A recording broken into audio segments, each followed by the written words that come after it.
এই শীতের মাঝে মানুষ তারপরে হাঁটাকোটা করে, কত কত মানুষ হাঁটে রাস্তাঘাটে শীতের মধ্যে। সৈন্য নাই মানুষ, খুব সুন্দর লাগে না এটা?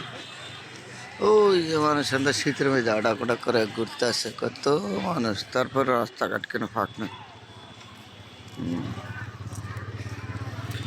কত মানুষ যাইতেছে রাস্তাতে হাইটা এই শীতের মধ্যে। মানুষের কর্ম নিয়ে ব্যস্ততার মাঝে থাকে সারাদিন, তারপরে যায় যেখানে আসে ঘুরতেছে, যাইতেছে, দেখতেছে। শীত তো, শীতের মধ্যে মানুষ কর্ম নিয়ে ব্যস্ততার মধ্যে খাটাইতেছে সময়, এই জন্য সবাই ব্যস্ততার মধ্যে আছে, চলাফেরা করে রাস্তাঘাটে মানুষজন। কর্ম নিয়ে ব্যস্ততা শীতের মধ্যে, তারপরে কি করবো, কাজ কর্ম করে খাইতে হবে তো সবাই, জন্য ব্যস্ততার মাঝে খাটাইতেছে সব।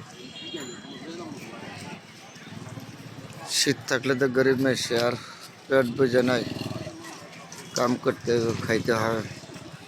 শুক্রবার নয়, শনিবার নয়, যেদিনেই হোক কাজ করে খাইতে হবে। বস, কাজের লোক রাস্তাঘাটে বাড়িতে, তাই না? তবে তো সুন্দর,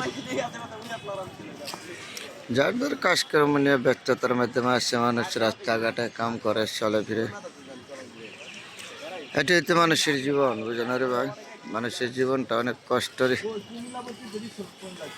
এই শীতের মাঝে মানুষ কত কষ্ট করে রাস্তাঘাটে ব্যবসা বাণিজ্য করে। রিজিকের জন্য, রিজিক হলো সর্বত থেকে বড়। রিজিক ছাড়া তো আমাদের কোনো উপায় নেই, যাই যেখানেই থাকেন কর্ম করে খাইতে হবে, কর্ম ছাড়া তার কোনো উপায় নেই। তারপরে বন্ধুরা, এই শীতের মাঝে শেয়ার করলাম আপনাদের সাথে, সবাই ভালো থাকবেন, সবার জন্য দোয়া।